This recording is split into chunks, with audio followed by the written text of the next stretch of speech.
Hello everyone, welcome to Engineering Chemistry A course, uh, session 2.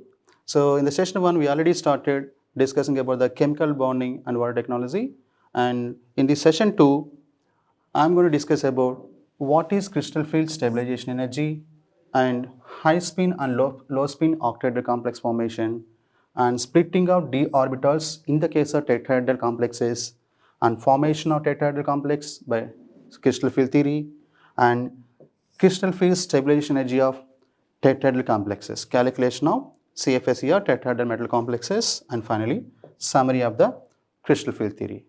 So in the last session, we discussed about what is crystal field theory and how octahedral complexes are forming according to crystal field theory, and how d-orbital splitting is very possible in the case of strong field cases or in the case of weak field cases.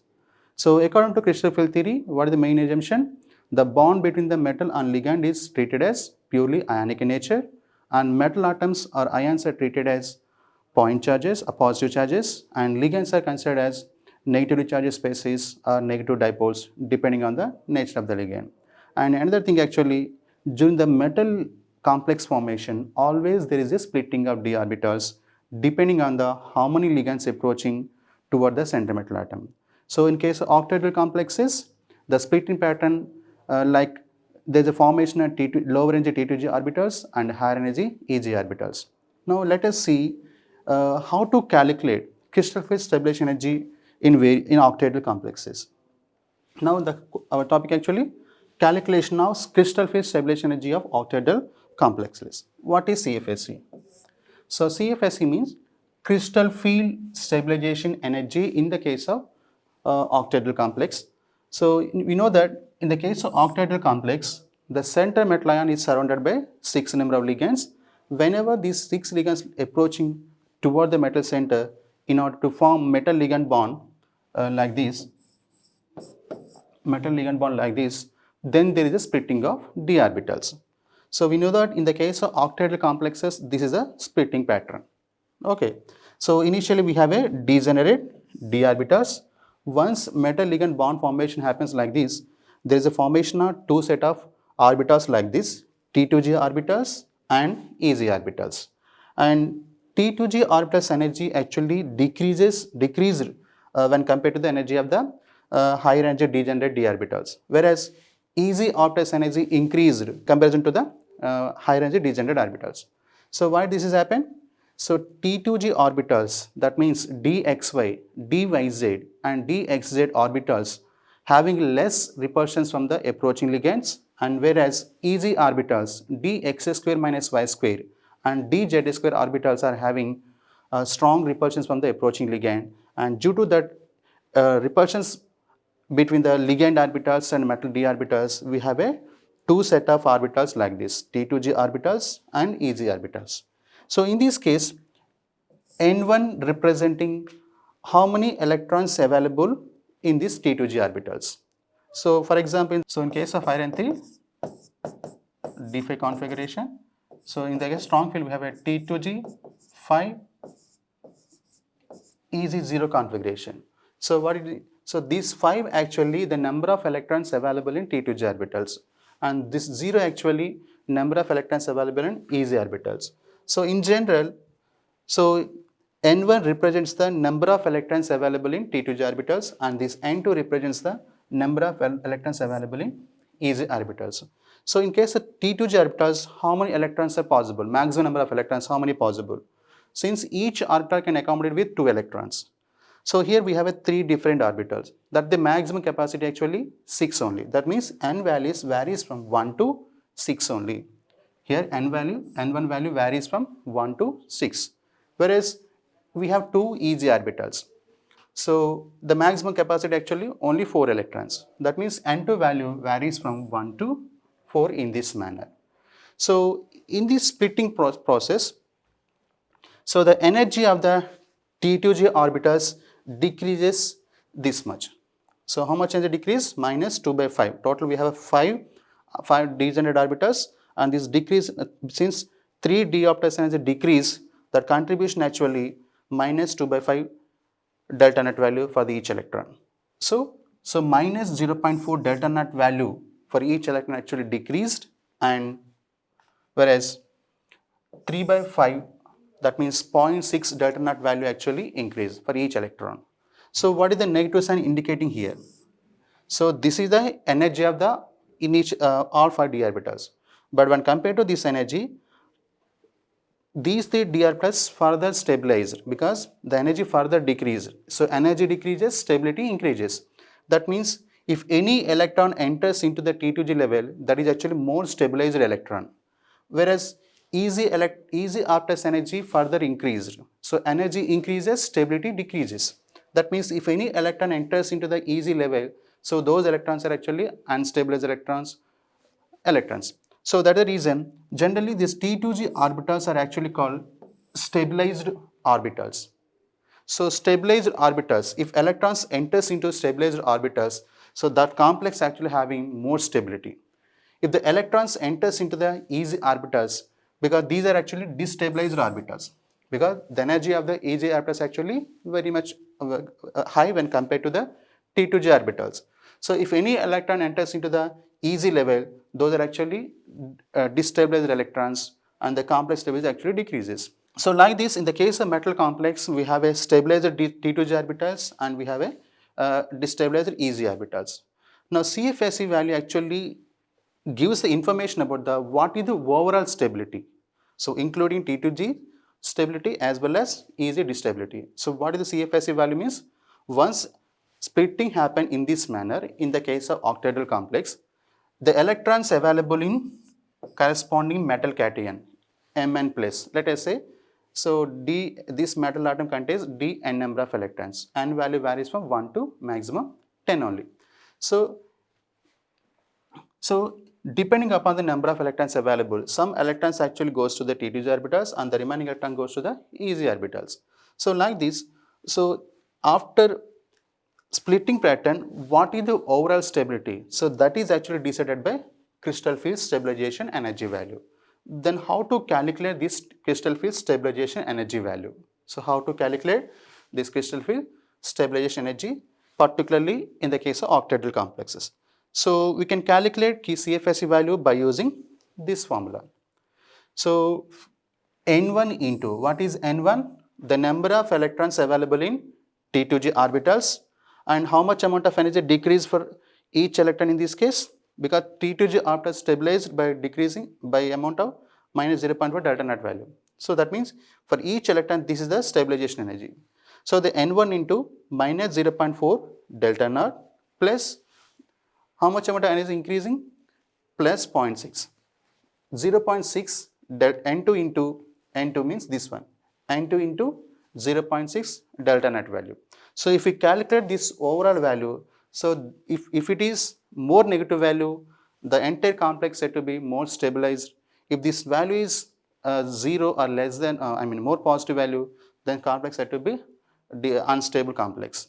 So like that, like this, by using CFSE values of various complexes, we can able to predict the stability of the corresponding metal complex.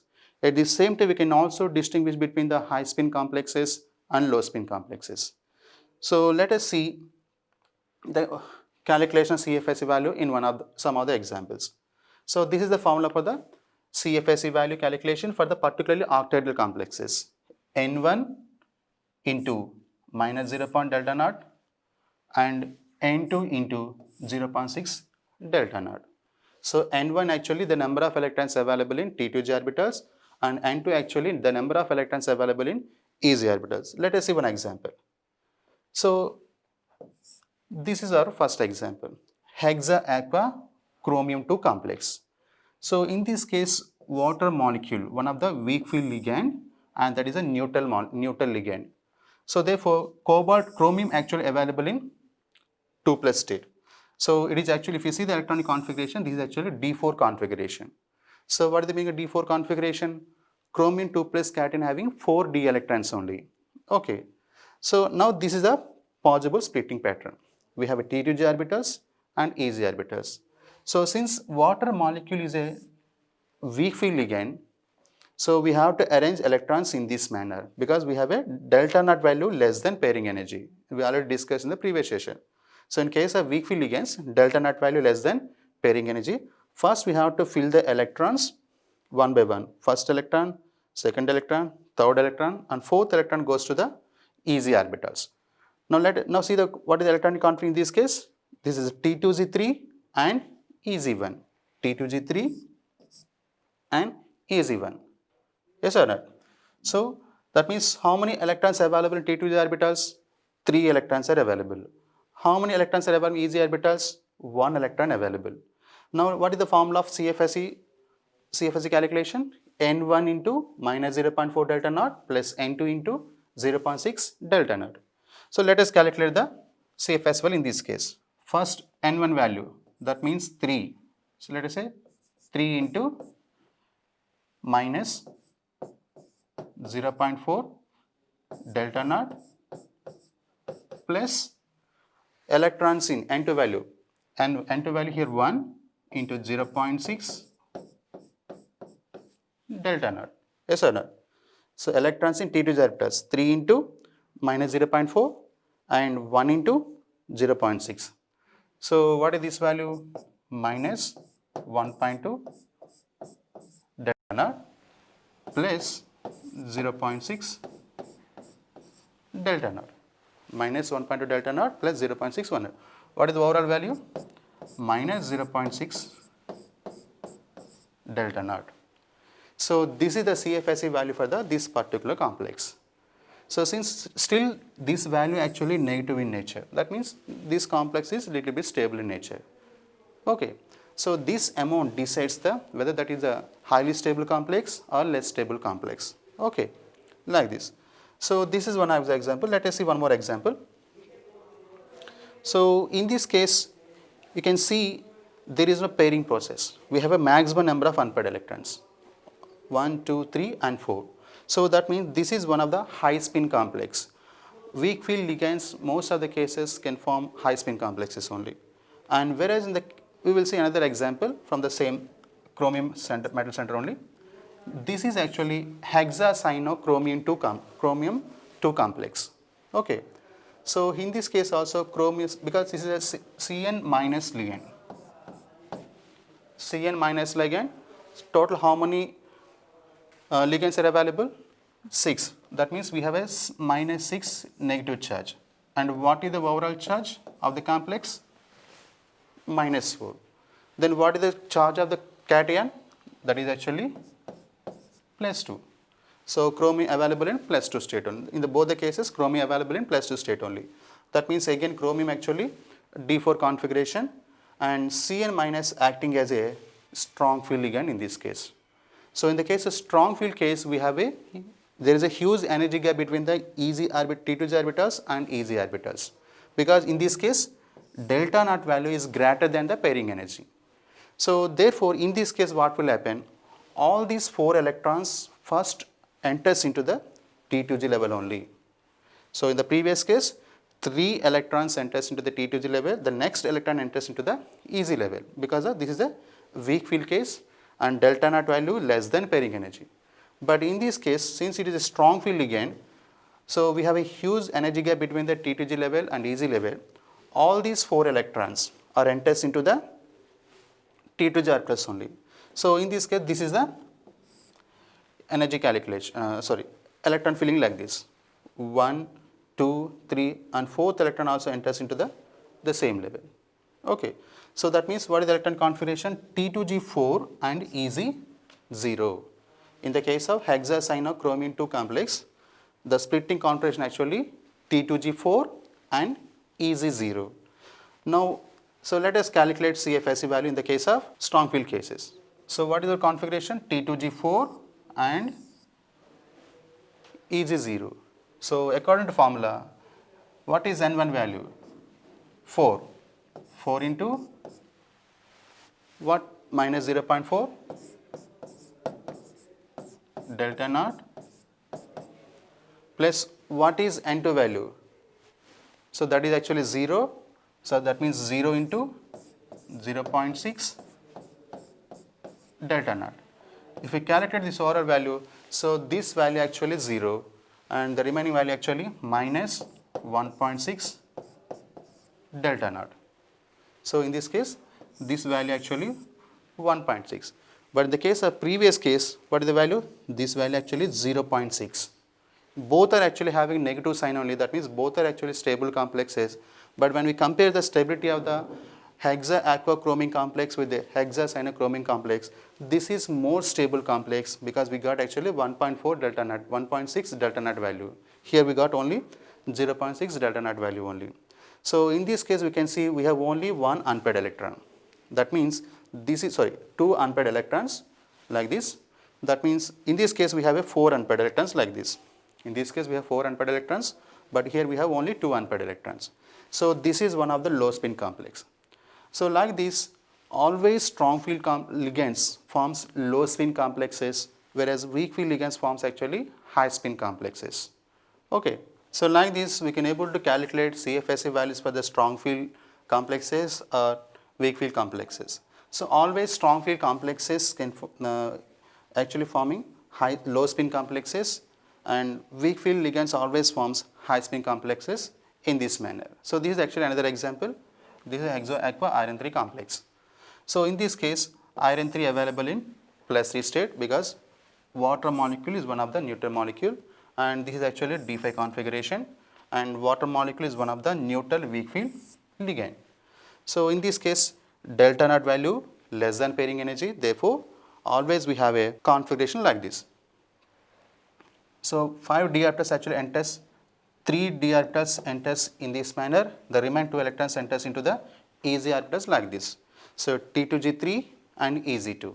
So what is the N1 value here? 3, and what is N2 value here? 2. So this is our formula. So N1 value 3 into minus 0.4 delta naught plus N2 value 2 into 0.6 delta naught. So what is this value? Minus 1.2 delta naught, and this is actually plus 1.2 delta naught. So what is the overall value?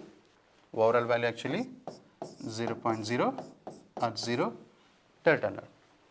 So that means in this case we got actually 0 CFSE value. So this is actually a highly unstable complex. It can easily react with another type of, whenever we introduce another type of ligands, immediately this complex convert into new metal complex. So because in this case we have actually CFSE value 0 value, highly unstable complex. Okay. So let us see one more example, because this is actually iron complex. So this is actually iron 3 cation, and that is actually having D5 configuration like this. And we know that Cn minus actually one of the strong field ligand. In the case of strong field ligand, delta naught value greater than pairing energy, always there is a pairing process only. So all these 5 electrons enters into the T2G orbitals, and EZ orbitals actually having 0 number of electrons. So that means in this case, what is N1 value? 5. What is N2 value? 0. So if we calculate CFSE value in this case, 5 into minus 0.4 delta naught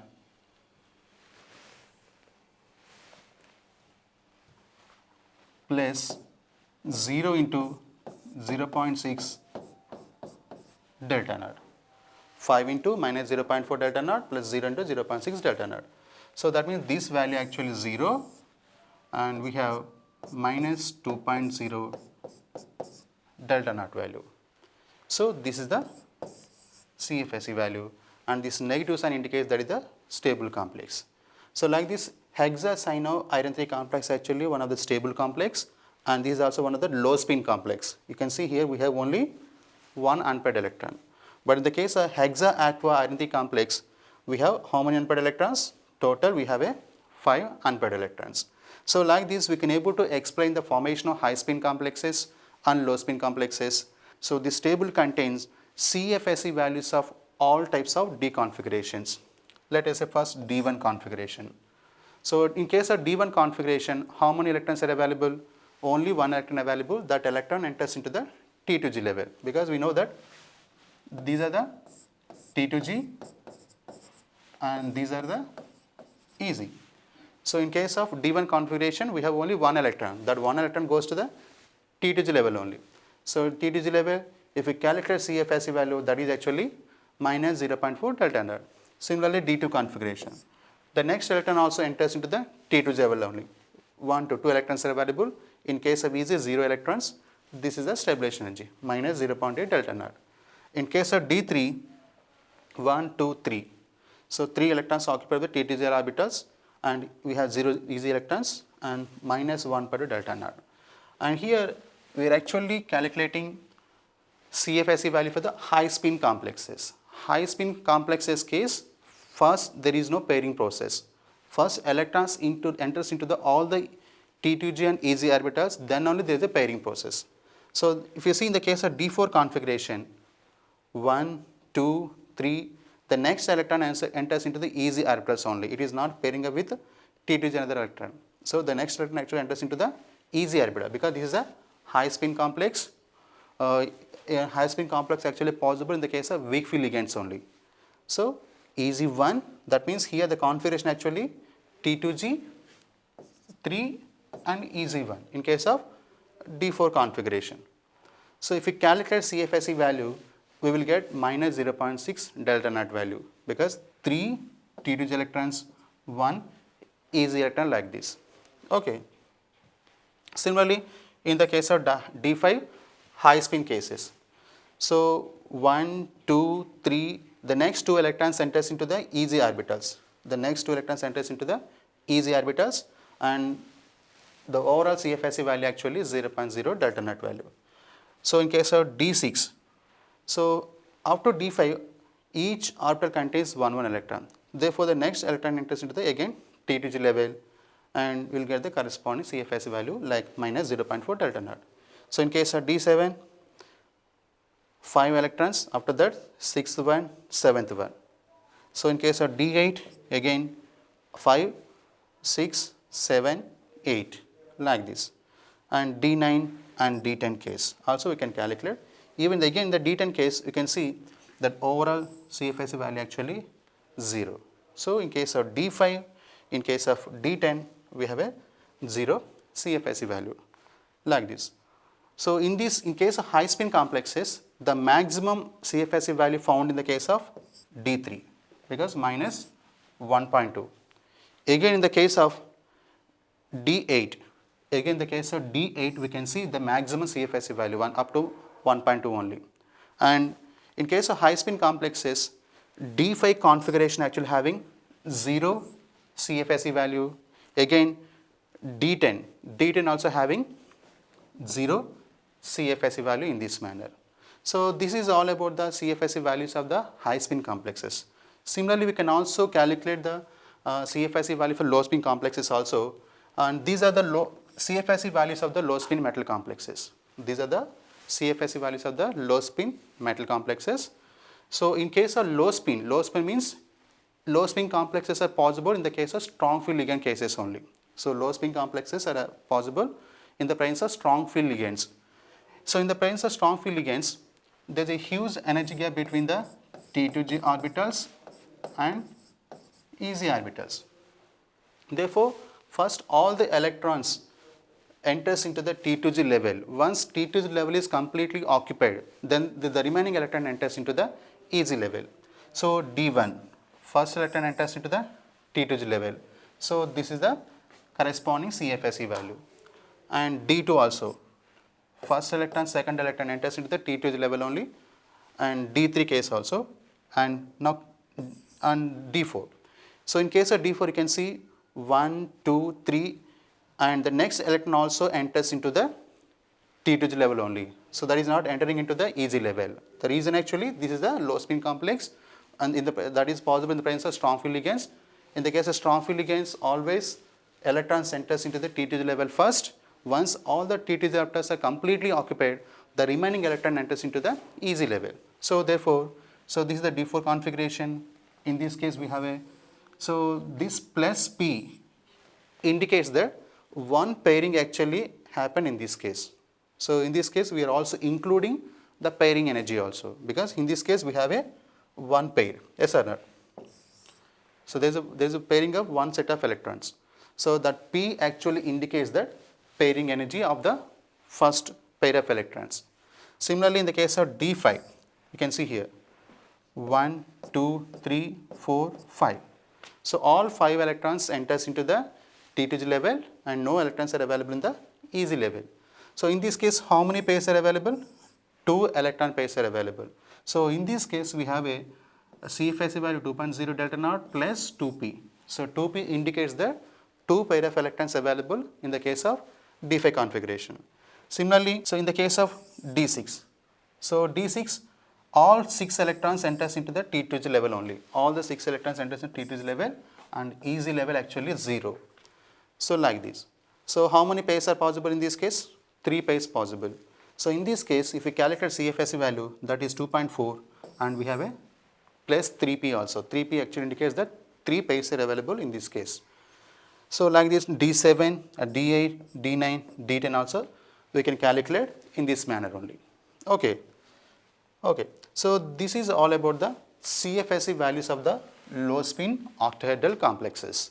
But in this case, the maximum CFSE value observed in the case of D6 configuration. So in the case of D6 configuration, the maximum CFSE value actually minus 2.4 delta naught value. And again in D10 case, here also we have a 0 CFSE value, because we have total 10 d electrons, 6 d electrons available in T2G and 4 electrons are available in EZ orbitals. So the overall CFSE value actually 0 delta naught value. Okay, so this is all about the crystal field stabilization energies of the various octahedral metal complexes and high spin and low spin complexes. Now let us see the formation of tetrahedral complex according to crystal field theory. Okay, so for that purpose, just I am using nickel tetracarbonyl complex. So this is one of the neutral complex, and in this case we have a strong field CO ligands.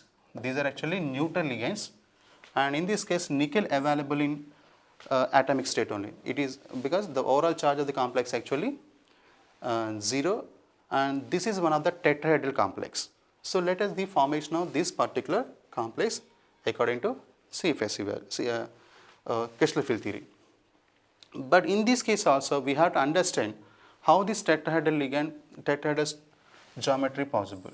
So we know that what is the tetrahedral geometry. So this is the tetrahedral geometry. So in the case of tetrahedral complexes, the maximum number of ligands are actually only 4. In the case of octahedral complexes, we have 6 number of ligands, and those 6 ligands approaching along the 3 coordinating axes, like along the x-axis 2 ligands, along the y-axis 2 ligands, and along the z-axis 2 ligands. But in this case we have only 4 ligands. How these 4 ligands approaching the center metal atom? So that is we have to understand. So we can represent the tetrahedral geometry by using this cubic structure. So let us assume that, so this is the central atom like nickel, and these are the 3 possible axes, 3 coordinate axes like this: x-axis, y-axis and z-axis. So now how to create tetrahedral geometry? So if you want to generate tetrahedral geometry, in this cube just arrange 4 ligands, 4 alternative corners of the cube. Just arrange 4 ligands, 4 alternative corners of the cube. So in this case, what is our ligand? We have a CO ligand. So let us assume, so these are the 4 alternative corners of the this one and this one, 4 alternative, and this one actually another 2 alternative positions. So like this. So 4 ligands are approaching center metal ion in between the axes in this manner. So like this we can arrange the tetrahedral geometry. So this is the tetrahedral geometry in the case of tetrahedral complexes. Now this ligand approaching in this manner, this ligand approaching in this manner, this one approaching in this manner, and this one approaching in this manner. So the ligand approach actually in between the axes, in axis. Ligands are approaching in between the axis. They are not coming along the axis. Okay. So let us see how these ligands interacts with metal d orbitals available in nickel atom. Okay. For example, this is the approach of 4 ligands. So 4 ligands are approaching in this manner toward the metal center, like this. So in this particular approach, how the d orbitals energy varies? How the d orbitals energy varies? We know that in the case of octahedral complexes, the d orbitals energy varies, like there is a formation of T2g set of orbitals and EG set of orbitals. And in this case, we have only 4 ligands. And another thing actually, in the case of octahedral complexes, along the 3 coordinating axes, we have a similar kind of ligands. Yes or not? In the case of octahedral. So let us assume. So these are the approach of the 6 ligands in the case of octahedral complex.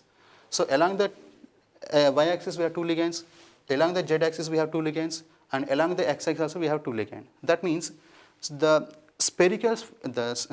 crystal field created in the case of octahedral complex is actually symmetric in nature. That is actually spherically symmetrical crystal field theory. Yes or not? So that is the reason we are mentioning actually T2Z and EZ set of orbitals in the case of octahedral. So this G indicates actually symmetrical nature, gerade. G means gerade. Gerade means symmetric in nature. Symmetric in nature. In the case of octahedral complexes, always we have a EZ and T2G. So this G indicates that is the in the octahedral case we have a spherically symmetrical crystal field around the center metal ion. So that means this is actually symmetric complex. But whereas in the case of tetrahedral case, we have 4 ligands. This is the first ligand, but alternatively we don't have any similar kind of ligand. On alternative place we don't have any similar kind of ligand. Similarly here we have this one, but here we don't have any ligand here. There is no ligand in this case or in this case. Similarly in other 2 cases also. So that means, so this is the center position, this is the first one, but alternative place we don't have any suitable similar kind of ligand in the alternative position. So that means the spherical field, the crystal field available in the case of tetrahedral complex, that is actually unsymmetrical in nature. This is actually unsymmetrical crystal field. So in the case of tetrahedral complexes, the ligand field created around the center metal ion, that is actually unsymmetrical in nature. So if it is unsymmetrical nature, we cannot mention the Z term during the splitting time, that we will see. So basically in the case of tetrahedral complexes, 4 ligands are approaching the center metal ion in between the axis toward the metal center in this manner, and this kind of approach actually called unsymmetrical. This approach creates unsymmetrical ligand field around the center metal ion. So there is a formation of unsymmetrical ligand field around the center metal ion. So due to this unsymmetrical ligand field, there is different types of splitting happening in the case of tetrahedral complexes. So let us see how the metal d orbitals interacts with these 4 ligands in the case of tetrahedral case. Okay. So for that purpose, just I am taking one of the d orbital in this case. So let us say this is actually x-axis and this is actually y-axis and this is actually z-axis.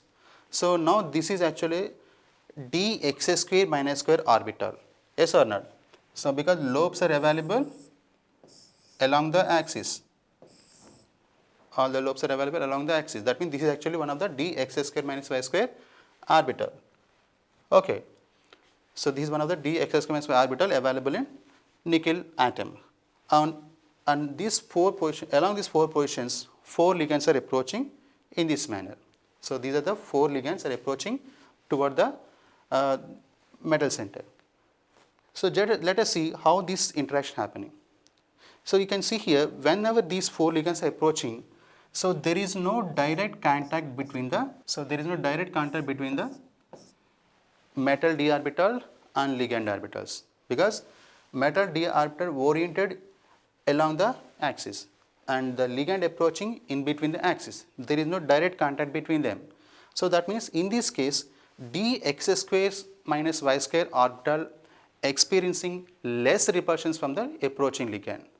So in the case of tetrahedral field, dx square minus y square actually experiencing less repulsions from the ligand field, and that means dx square minus y square orbital weakly interact with the ligand orbitals. It is something like this. So there is a less repulsions from the approaching ligands and weaker interactions with the ligands.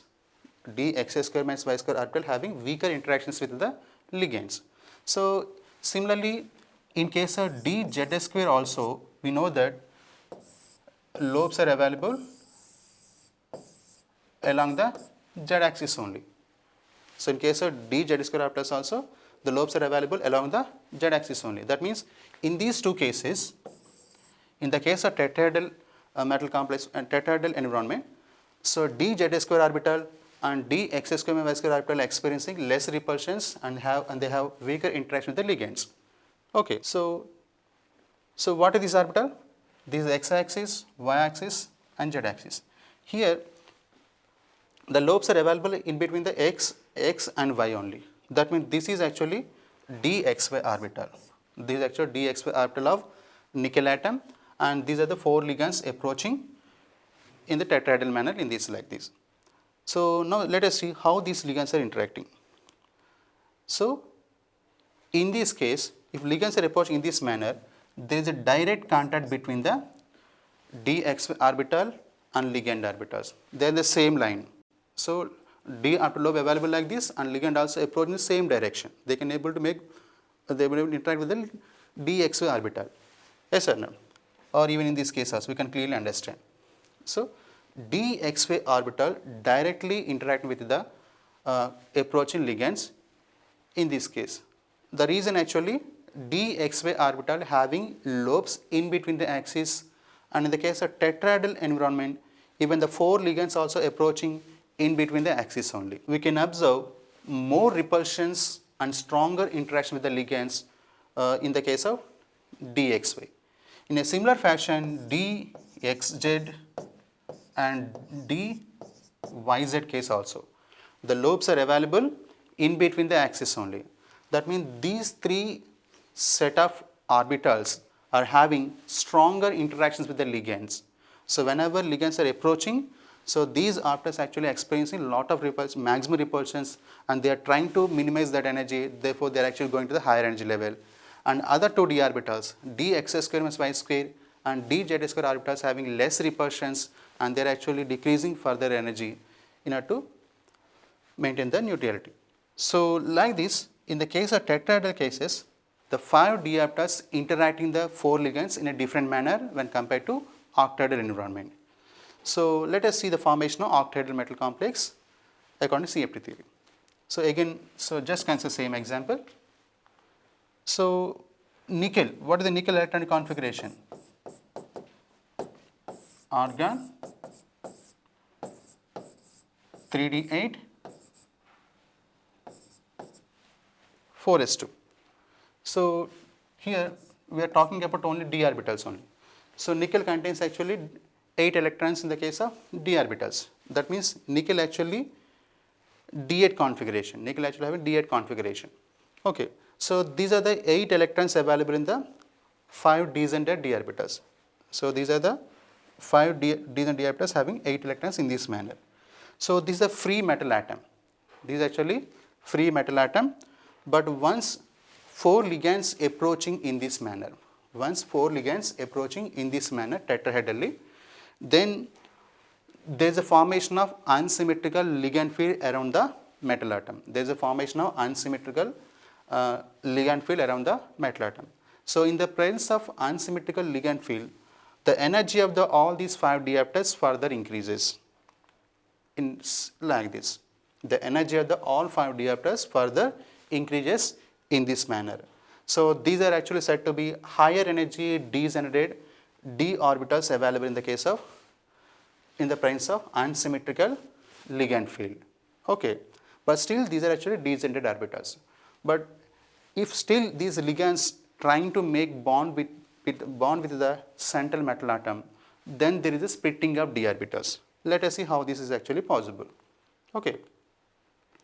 So now we have actually higher energy degenerated 5d orbitals in this manner in the presence of unsymmetrical ligand field. So now let us see if the metal ligand bond is forming, what is happening. So as I said, dx square minus y square and dz square orbitals having less weak interaction with the ligands, and dxy, dxz and dyz orbitals having stronger interaction with the ligands. Therefore, these three orbitals energy further increases in the case of unsymmetrical field, and dx square minus y square and dz square orbitals energy further decreases. So that is something like this. So 2d orbitals energy decreases and 3d orbitals energy increases in the case of metal complex. Whenever this metal complex is formed, in that case there is a splitting of d orbitals in this manner. This is exactly opposite to the octahedral splitting. In the case of octahedral splitting, 3 d orbitals energy decreased and 2 d orbitals energy increased. But in the case of tetrahedral case, we have only 4 ligands, and these 4 ligands approaching in between the axis, 2 d orbitals energy decreased and 3 d orbitals energy further increased. So what are these 2 d orbitals? These are actually e orbitals. Here we have to mention only e. In the case of octahedral, we represented Ez. In the case of octahedral case. In the case of octahedral complexes, always we have to mention Ez. So this G term indicates the symmetry of the complex. But here this is actually unsymmetrical complex. This is actually unsymmetrical complex. So we cannot write Z term here. So G means the corresponding complex has a symmetrical nature, but tetrahedral complex is actually unsymmetrical. So just we have to remove, in the case of tetrahedral, we have to write only E term only. There is no E. So these are actually called E orbitals, and these are the 2 E orbitals, dx square minus y square and dz square. So these are said to be doubly degenerate orbitals. These are actually doubly degenerate orbitals. And what about these 3 orbitals? So these are actually said to be T2 orbitals, only T2. In the case of octahedral, we have a T2G orbitals. In the case of octahedral, we have a T2G orbitals. So G is mainly because of the symmetry of the octahedral complex. But whereas this tetrahedral complex is actually unsymmetrical in nature, therefore in the case of tetrahedral case, we have to write only T2 term only. So don't write Z term in the case of tetrahedral splitting. So like this, in the case of tetrahedral, there is a formation of E orbitals and there is a formation of T2 orbitals like this. So what is these T2 orbitals? dxy, dxz and dyz. So these 3 orbitals having same amount of energy, therefore these are actually triply degenerate orbitals. Now let us see how much amount of energy decreased and how much amount of energy increased. This is exactly opposite to the previous one. Since 2 d orbitals energy decrease, this contribution actually minus 0.6 delta T for each electron, and there's plus 0.4 delta T value increased for the 3 d orbitals like this.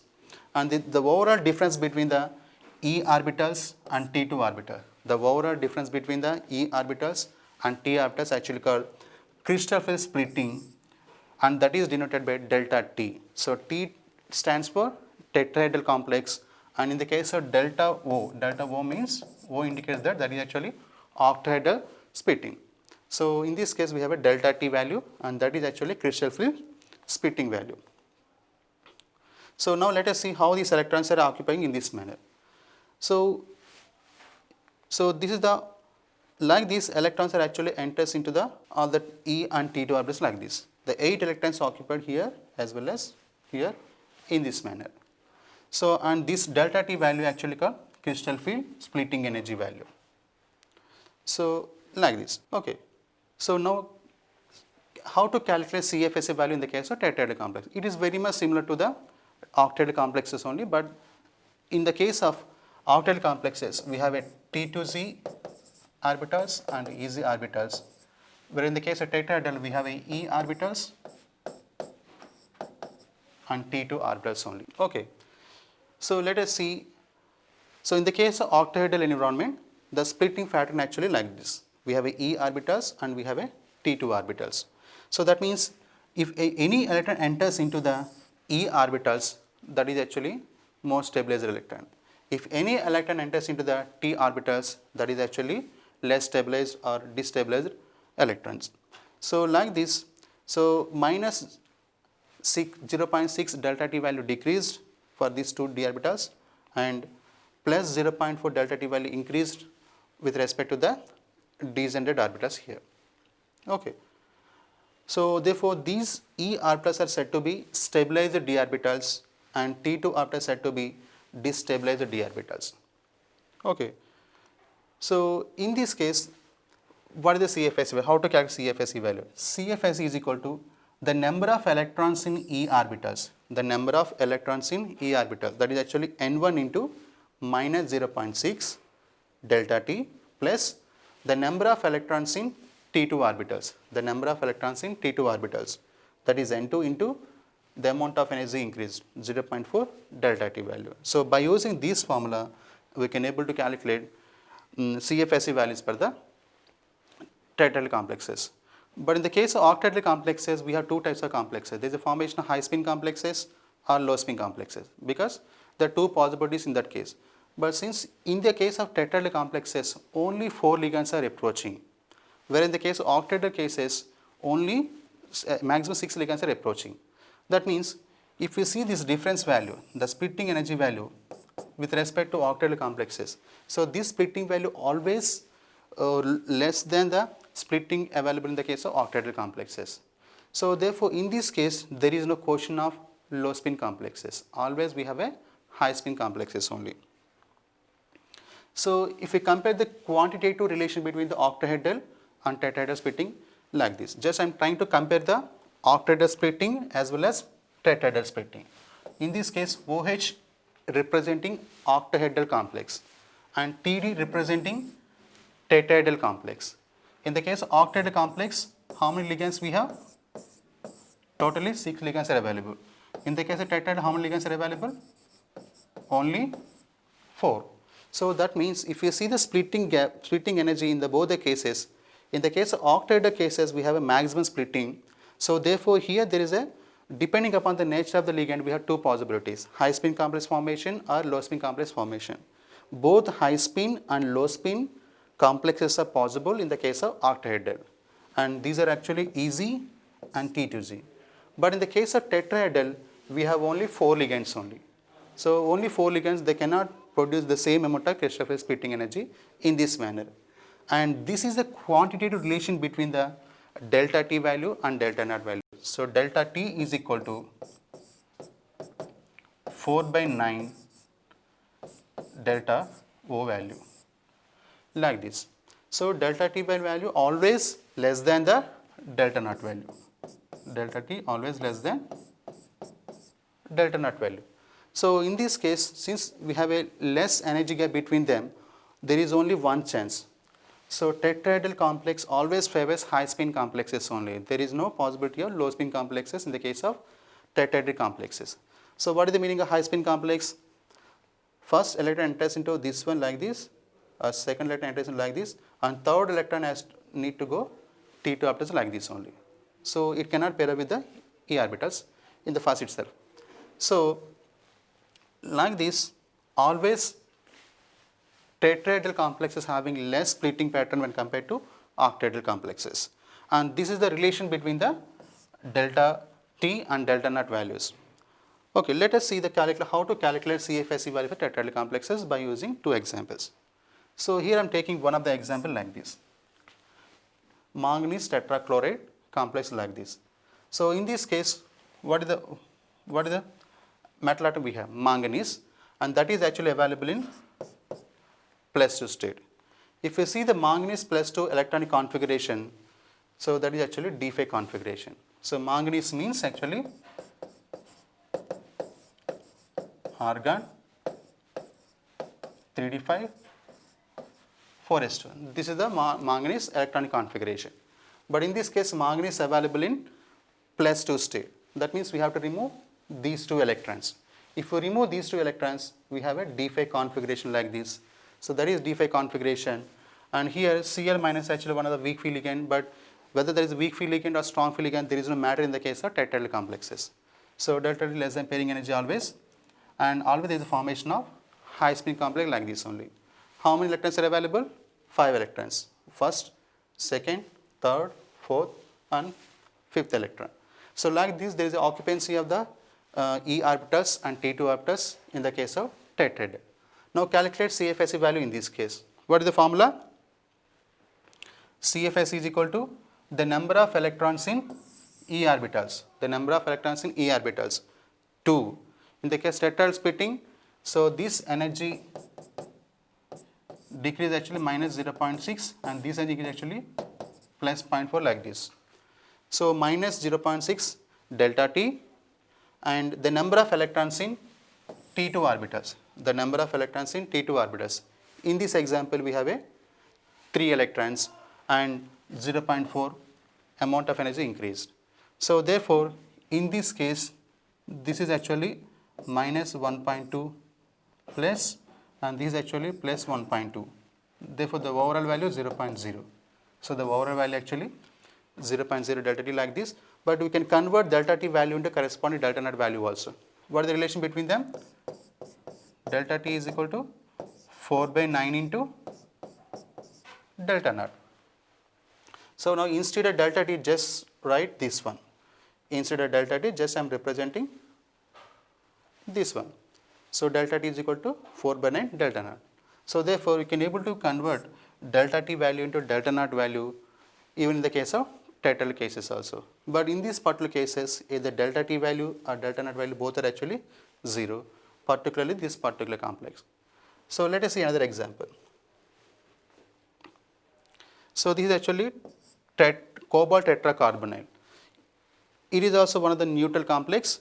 So in this case, cobalt available in decent configuration because cobalt electronic configuration, argon 3d7 4s2. So that means in this case cobalt available actually having D7 configuration. So this is actually D7 configuration and CO actually one is strong field ligand, we already know that, but still in this case there is no difference between strong field ligand and weak field ligand in this case, and always delta T value less than pairing energy only, and these 7 electrons now occupied in this manner 1, 2, 3, 4, 5, 6 and 7. So now see how many electrons are available in E orbitals? 4 electrons are available. How many electrons are available in T2 orbitals? 3 electrons are available. So now let us calculate CFSE value in this case. So CFSE value is equal to the number of electrons in E orbitals 4 into minus 0.6 and the number of electrons in T2 orbitals 3 into 0.12. So therefore the overall CFSE value actually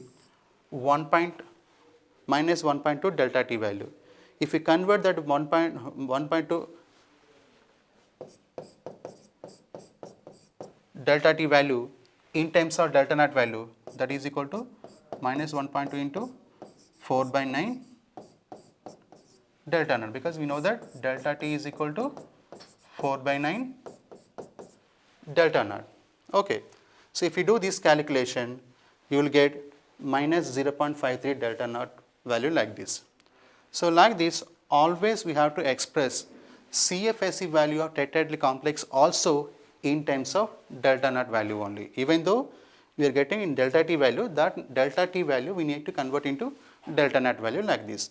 So this is the CFSE value in the case of cobalt complex like this. So like this, we can able to calculate CFSE values for the other various configurations. And this is the table of various electronic configurations and corresponding CFSE values in terms of delta T and in terms of delta naught also. So D1 configuration, only one electron available, that is available in E orbitals like this. And D2 configuration, 2 electrons are available, both are available in E orbitals only. In D3 case, so in case of tetrahedral, there is only one chance, that is only high spin complex only. So in D3 case, first electron, second electron and third electron enters into the T2 level like this. In D4 case, 1, 2, 3, 4 like this. In D5 case, 1, 2, 3, 4, 5 like this. And in D6, pairing starts like this. In D7, 2 pairs are available. In D8, so number of electrons actually enters into the T2 level in this manner. So in each case, we can calculate delta T value in the similar manner like this. So, but if you see the maximum CFSE value observed in which case? So let us see, this is minus 0.2, minus 0.53, 3.6, 1.8, and so the maximum CFS value observed in the case of D7, and the maximum CFS also observed in the case of D2 only. Okay. Again in the D10 case we have a 0 value like this, and even the case of D5 also we have a 0 value only. So this is something about the CFSE value calculation in the case of tetrahedral complexes. We can easily calculate the CFSE values in terms of delta T or in terms of delta naught value also. And this is all about the crystal field theory of octahedral and tetrahedral complexes. And coming to the summary of the crystal field theory. So according to crystal field theory assumes the metal ligand bond formation always ionic in nature. Yes or no? It is like an ionic bond arising purely because of the electrostatic interactions exist between the metal d orbitals and ligand orbital. That is the first assumption. And crystal field theory considers anions as a charges. That means ligands are actually two different types, anionic groups or neutral molecules. If the ligand is actually anion, that is actually called point charge, negative charge. If the ligands are neutral molecules, those are actually called as negative dipoles. Neutral molecules are actually treated as negative dipoles. And the central metal ion always considered as positively charged species only. The central metal ion considered positive species only. So whenever these ligands are approaching toward the metal center, so there is a formation of spherically symmetric or unsymmetrical ligand field around the metal center. So when transition metals are not bonded any ligand, the d orbitals are actually decentered in nature. In the case of free metal ion, all the d orbitals actually having same amount of energy, those are actually called decentered d orbitals. But once when they stay bonding with the other ligands, due to different symmetries of the d orbitals, and different shape of the d orbitals, there is splitting of d orbitals in octahedral complex cases or in the case of tetrahedral complex cases also. So crystal field theory effectively explained the stability of the coordination compounds. So by calculating CFSE value, we can easily predict the whether the complex is more stable or less stable kind of complex. Crystal field theory effectively explained the stability of the complexes, and it is also explained the magnetic momentum values of the various complexes. So according to octahedral splitting, there are two types of chances are there: high spin complex formation or low spin complex formation. In case of high spin complex cases, always we have more number of unpaired electrons. In case of low spin cases, we have a less number of electrons, unpaired electrons. So based on the number of unpaired electrons, we can predict the corresponding magnetic momentum value. So this theory effectively explains the calculation of variable magnetic momentum values in the case of high spin complexes or low spin complexes.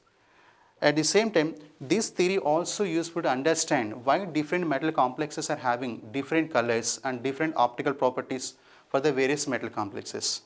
However, this theory also having some limitations. Those limitations we will discuss in the next session. Okay. So in this session, I discussed about what is crystal field stabilization energy and what is high spin complex and low spin complex, and splitting of d orbitals in the case of tetrahedral complexes also we have discussed, and formation of tetrahedral complex by using CFT also discussed, and CFSE value calculation for the tetrahedral complexes, and finally summary we discussed. Okay. So this is all about today's session, and in the next session we will discuss about the molecular orbital theory of diatomic molecules, and then we will go for the MO theory for the octahedral metal complexes. So from this session, if you have any doubts, please contact to my email ID or my phone number. And thank you for watching this session. Thank you one and all.